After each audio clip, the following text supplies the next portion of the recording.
A fully wound watch spring wants to dump every bit of its energy in about 3 seconds. Inside a mechanical watch, that takes 40 hours. Something in there is rationing it out.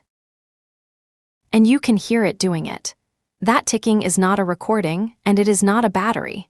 Every tick is a metal tooth being physically let go, 5 times a second all day.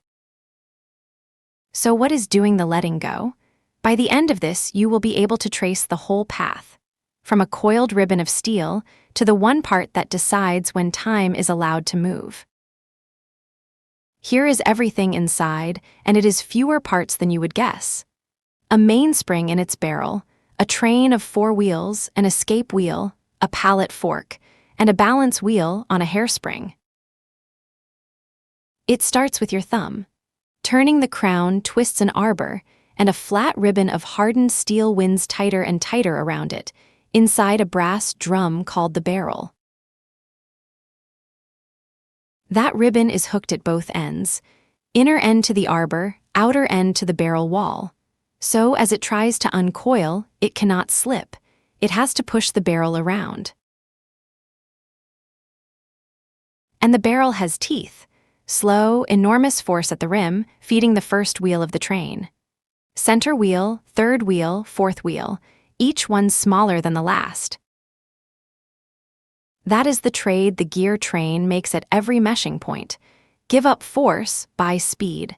The barrel turns once in several hours. At the far end, the last wheel spins many times a minute. So why does that not simply run away? Take one part out and it does.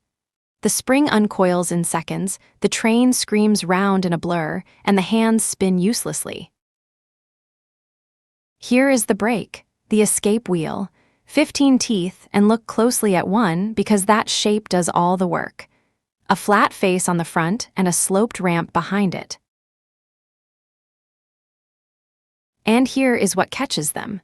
The pallet fork, a small steel lever rocking on a pivot. On each arm sits a polished ruby. One catches teeth on the way in, one on the way out.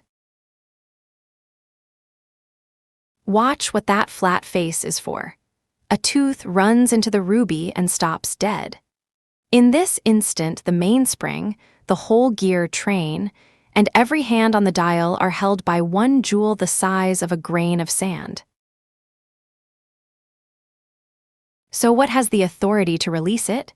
Not the gears, this does. A tiny jeweled pin, riding under the balance wheel, swings across, drops into the slot in the fork, and flicks it over.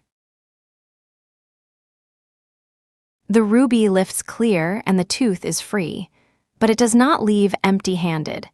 Its sloped ramp scrapes past the ruby and shoves the fork the rest of the way over. The fork shoves the pin. The balance gets a push. Then the other arm drops, and the very next tooth slams into the second ruby. Locked again. One tooth released and caught for every swing. That is the tick. That is the sound you have been hearing. Now the part that surprises people.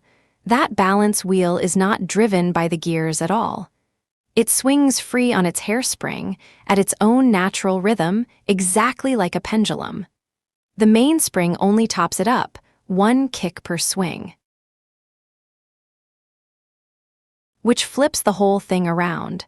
The gears are not setting the pace. The balance is. It swings, and it grants the train permission to advance one tooth at a time. And that rhythm is stubborn. Swing the balance wider, and the hairspring simply pulls back harder, so a wide swing and a narrow swing take the same time. That is why a watch keeps time as its mainspring runs down. Which is also its weakness. Drop the watch and that hairspring can bend, or its coils can catch. A shorter effective spring swings faster, and the watch gains minutes a day. This curved arm is the fix. So follow the chain one last time. Spring unwinds. Barrel turns. Train speeds it up. Escape wheel pushes. Fork releases one tooth. Balance swings back and unlocks the next. and the hands step forward. No battery, no quartz crystal, no chip, just a coiled ribbon of steel and one wheel swinging back and forth, deciding exactly how fast the future is allowed to arrive.